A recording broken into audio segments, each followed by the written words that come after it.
அனைவருக்கும் வணக்கம். என் லைஃப்பில் இந்த மாதிரி ஒரு பெயின்ஃபுல்லான ஒரு சுச்சுவேஷனை நான் ஃபேஸ் பண்ணதே கிடையாது. மனசு முழுக்க வலி, வலி மட்டும்தான். இந்த சுற்றுப்பயணத்தில் என்னென்ன மக்கள் பார்க்க வராங்க, அதுக்கு ஒரே ஒரு காரணம் தான். அவங்க என் மேலே வச்சிருக்கிற அன்பும் பாசம். அந்த அன்புக்கும் பாசத்துக்கும் நான் எப்பவும் கடமைப்பட்டிருக்கிறேன். அதனால தான் இந்த சுற்றுப்பயணத்தில் மற்ற எல்லா விஷயங்களையும் தாண்டி மக்களுடைய சேஃப்டி, அதில் எந்த காம்ப்ரமைஸும் பண்ணிடக்கூடாதுன்றதுக்காக தான் அது என் மனசில் ரொம்ப ஆழமாக இருக்கும் அந்த எண்ணம்.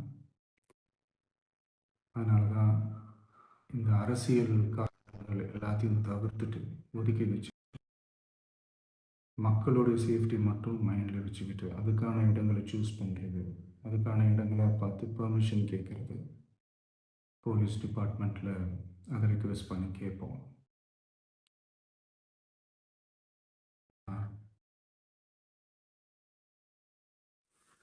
நடக்கக்கூடாதது நடந்துருச்சு.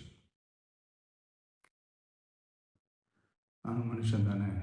அந்த நேரத்தில் அத்தனை பேர் பாதிக்கப்பட்டு இருக்கும்போது எப்படி அந்த ஊரை விட்டுட்டு என்னால் கிளம்பி வர முடியும்? நான் திரும்ப அங்கே போகணும்னு இருந்துச்சுன்னா அதை ஒரு காரணம் காட்டி அங்கே வேறு சில பதட்டமான சுச்சுவேஷன்ஸ், வேறு சில அசம்பாவிதங்கள் அந்த மாதிரி எதுவும் நடந்துடக்கூடாதுன்றதுக்காக தான் நாங்கள் அவாய்ட் பண்ணோம். இந்த நேரத்தில் சொந்தங்களை இழந்து தவிக்கிற இத்தனை குடும்பங்களுக்கும் என்னுடைய ஆழ்ந்த இரங்கலை தெரிவிச்சுக்கிறேன். எனக்கு தெரியும், என்ன சொன்னாலும் இது ஈடேயாகாதுன்னு எனக்கு தெரியும். ஹாஸ்பிட்டலில் ட்ரீட் பண்ணிகிட்ருக்கிற எல்லாருமே சீக்கிரமாக க்யூர் ஆகி வரணுன்றது இந்த நேரத்தில் நான் வேண்டிக்கிறேன். கூடிய சீக்கிரமே உங்கள் எல்லாரையும் நான் சந்திக்கிறேன். இந்த நேரத்தில் எங்களுடைய வலிகளை, எங்களுடைய நிலைமையை புரிஞ்சுக்கிட்டு எங்களுக்காக பேசின அரசியல் கட்சிகளை சார்ந்த நண்பர்கள், தலைவர்கள் அனைவருக்கும் என்னுடைய நன்றியை தெரிவிச்சுக்கிறேன். கிட்டத்தட்ட ஒரு 5 மாவட்டத்துக்கு பிரச்சாரத்துக்கு போனோம்.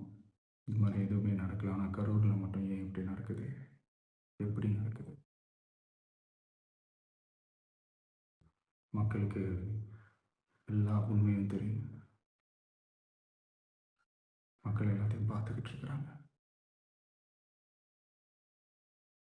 கரூரை சேர்ந்த அந்த மக்கள் அந்த உண்மையெல்லாம் வெளியில் சொல்லும்போது எனக்கு கடவுளே நேரில் வந்து இறங்கி அந்த உண்மைகள்லாம் சொல்கிற மாதிரி எனக்கு தோணுச்சு.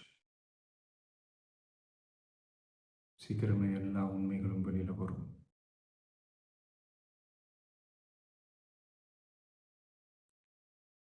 எங்களுக்கு தரப்பட்ட இடத்துல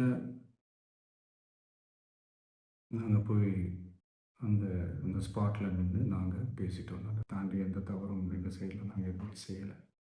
பட் இருந்தாலும் எங்கள் கட்சியை சேர்ந்த நிர்வாகிகள், தோழர்கள் மேலே எஃப்ஐஆர், அது மட்டும் இல்லை சோஷியல் மீடியாவை சேர்ந்த நண்பர்கள், தோழர்கள் அவங்க மேலே எஃப்ஐஆர்லாம் போட்டு இப்போ பிடிச்சிக்கிட்டு இருக்கிறாங்க.